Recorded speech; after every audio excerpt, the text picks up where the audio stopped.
Bom, a desaprovação do governo do presidente Lula cresce e chega a 57% dos eleitores brasileiros, segundo a pesquisa Quest divulgada agora de manhã. É o pior índice desde o início desse terceiro mandato em janeiro de 2023. É a primeira pesquisa após o escândalo dos desvios dos benefícios do INSS. Para 31% dos entrevistados, o governo Lula é responsável pelas fraudes. A pesquisa também traz que 61% dos eleitores avaliam que o Brasil está na direção errada.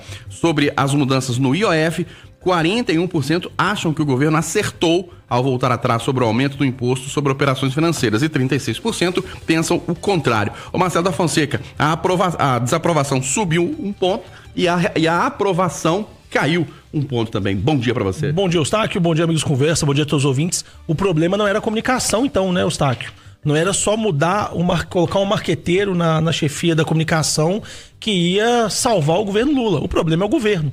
O problema são o bate-cabeça interno do governo, os escândalos que vêm surgindo. E aí eu acho que é até surpreendente que aumentou de 56 para 57 a reprovação diante do tamanho que foi o escândalo dos roubos, né, do assalto no INSS.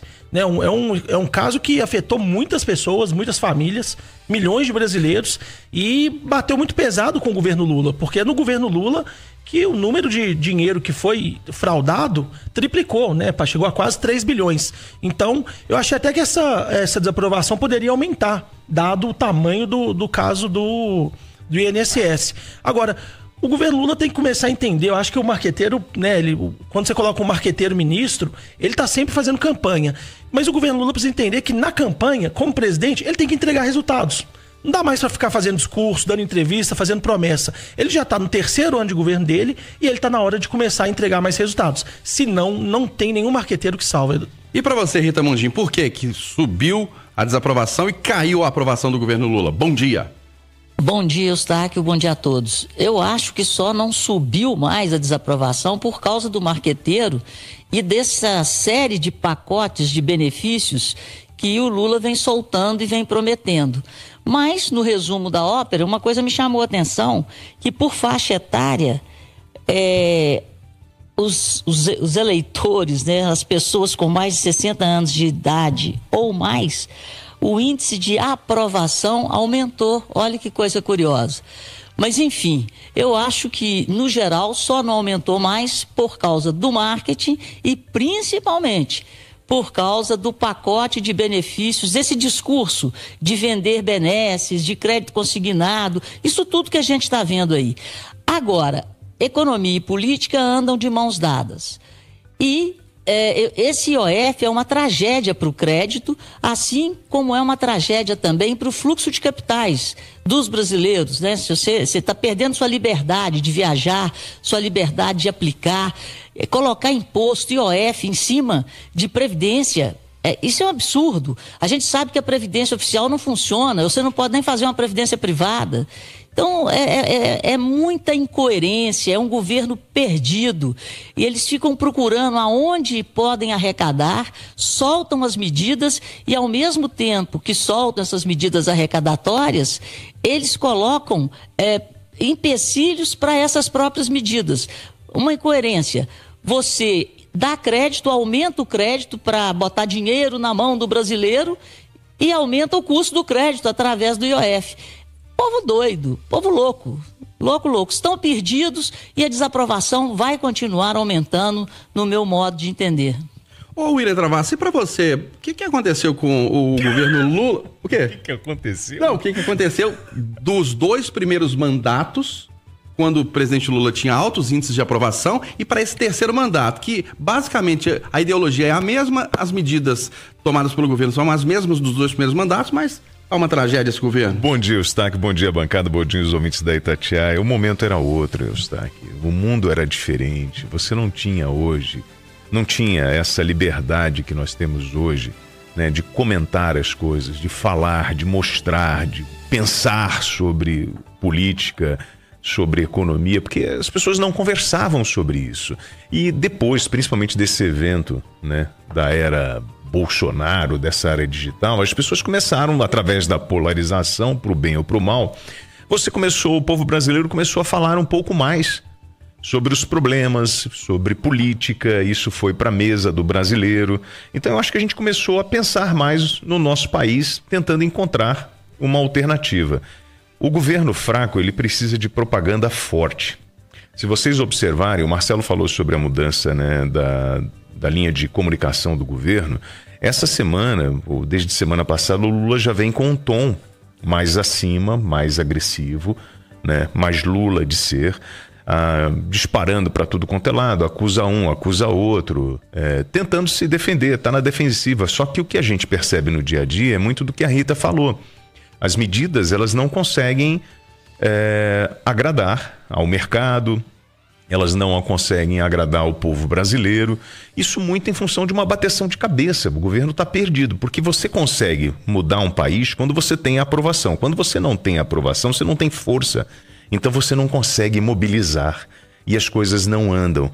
Então, assim, eu não sei o que esperar desse governo Lula para os próximos anos, né, em função, ou melhor, principalmente em função do ano que vem, né, da campanha eleitoral, mas é um governo sem atitude. O tempo que levou para tirar o Lupe, né, essa demora ou essa negociação em cima do IOF, uma coisa que o ministro fala, a equipe fala uma coisa, depois vem o ministro fala outra e depois o governo volta atrás. Então, assim, é uma bagunça generalizada. E quando você não tem, o mercado olha para você e fala que você não tem credibilidade ou não tem firmeza nas suas decisões, vai aparecer, o reflexo é esse aqui, ó.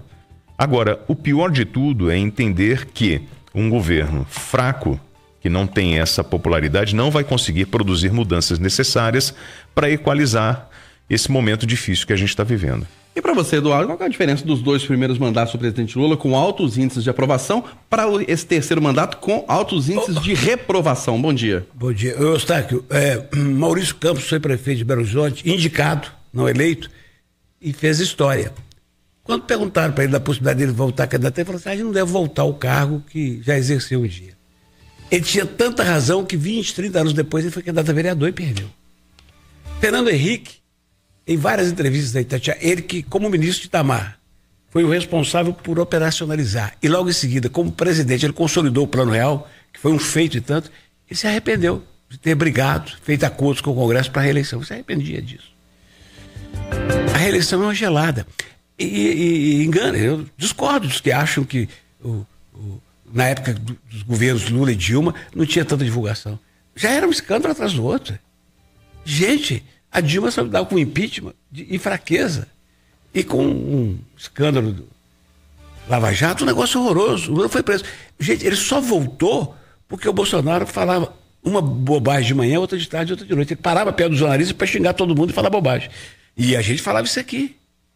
Agora, o governo dele, por exemplo, a equipe econômica do Bolsonaro, é absolutamente diferenciada. Você pode amar ou não o Guedes, o homem do Banco Central, o outro do BNDES, mas os caras tinham rumo. A agricultura tinha rumo, a infraestrutura tinha rumo. E a equipe trabalhava coordenada. Parece que falava a mesma língua, né? E agora não fala, né? A verdade fala uma coisa, o Ministério do Desenvolvimento Social fala outra. O cara da Casa Civil fica fazendo intriga contra a Janja lá na China. É o que estão falando. É uma guerra lá dentro. Aliás, isso é uma característica do PT, né? Ele sempre tem muitas correntes, tudo, mas no governo é isso. Então é uma guerra. Então o problema é que não é uma surpresa, sabe? E o Lula hoje é um homem mais cansado e que não toma rédea. Pô, a gente tá vivendo um momento difícil pra caramba, rapaz. Ele faz uma reunião corrida, deixa a pepina aí, vai viajar pra França, tá bom, vai lá, reunião as coisas, vai ficar 6 dias. Entendeu? Aí, passa pra população a sensação seguinte: vamos combater os super salários depois. Vamos combater 600 bilhões de benefícios fiscais depois. Aí vamos criar IOF para arrebentar com a produção, com tudo. Agora, aprovar. Eu não sei exatamente quem é o autor, mas provavelmente é gente da turma dele. Acabaram de aprovar um projeto na Câmara para tirar parte do dinheiro que foi arrecadado com multa para criar a Bolsa Carteira de Motorista. Gente, sério isso? O meu pai foi um motorista de caminhão. Minha família toda cheia de motorista de caminhão. Meu pai foi um motorista de caminhão que nasceu e morreu pobre. Ele arrepiaria se fala assim: eu vou dar um dinheiro para você tirar a carteira de motorista. Eu vou trabalhar.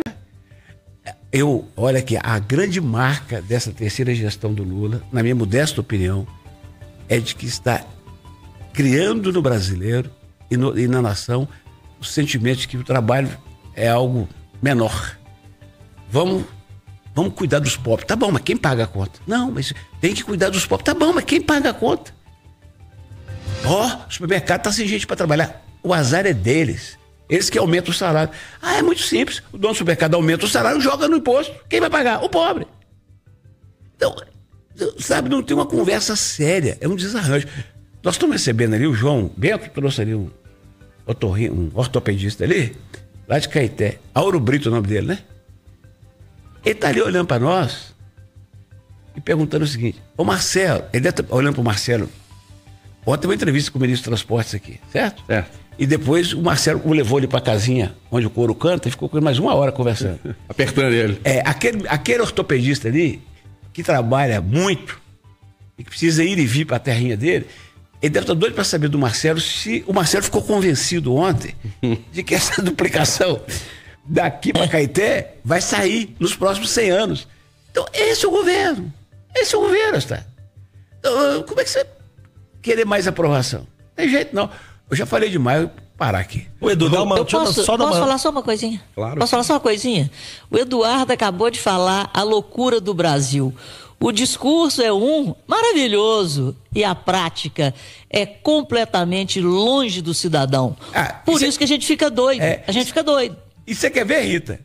O Marcelo, conta pro público que você me contou no bastidor. Você perguntou pro ministro 3 vezes onde começa a obra de duplicação, Marcelo. O ministro garantiu, prometeu que começa esse ano. Mas por onde? Eu perguntei 4 vezes para ele, repeti a mesma pergunta. Ministro, e onde começa a obra, né? Ali perto de Caeté, entre Caeté e Santa Luzia. Ele não soube falar, falou que vai depender das apropriações e das negociações. Agora, Edu, dito tudo isso todas as críticas que a gente fez ao governo Lula, é preciso a gente ressaltar também que o presidente Lula continua sendo o favorito pro ano que vem. Sim.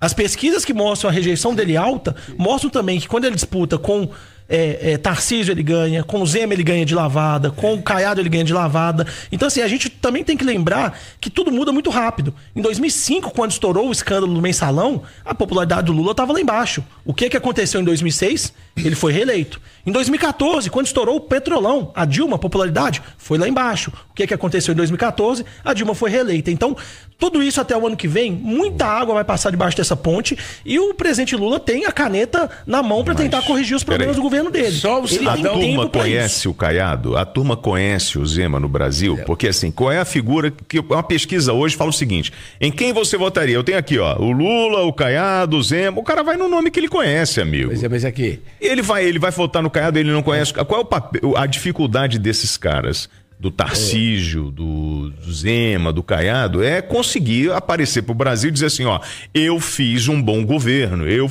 consegui mudar o meu estado. Mas essa era a dificuldade de todos os governadores, então, por exemplo, Marcelo, 2006... mas eu acho que é por isso que a pesquisa hoje aparece o Lula na frente. Deixa eu te dar um exemplo. Em 2006, o adversário do Lula, né, curiosamente, era o Geraldo Alckmin, governador de São Paulo, que é um estado muito grande. Ele também não era conhecido e por isso talvez seja um dos fatores que ele perdeu pro Lula em 2006. Voltando e fez duras críticas ao Lula e hoje tá argolado com ele, né? Voltando aqui, Eustáquio, o discurso e a prática. Você se lembra, Marcelo, se lembra quantas famílias a Macaé falou que precisam ser, digamos, realocadas daqui até Caeté? 1.400. Parece que eu escutei no mesmo momento 500. Mas falou 1.400. Cada hora é um discurso, né? Eu já vi gente falar 900, que 1.500. Aqui, 1.000 tem só ali na Vila da Luz, no bairro Goiânia. Gente, e o terreno, que é a área que era para elas serem realocadas, foi invadida. Foi invadida. A prefeitura passou 5 milhões pro DENIT, que seriam equivalentes hoje, porque isso foi 14. A 12 bi, o DENIT sumiu com o dinheiro, a área foi invadida. Sumiu com o dinheiro é uma expressão ruim, né? Usou para outra coisa. A área foi invadida. Sabe, é samba do crioulo doido.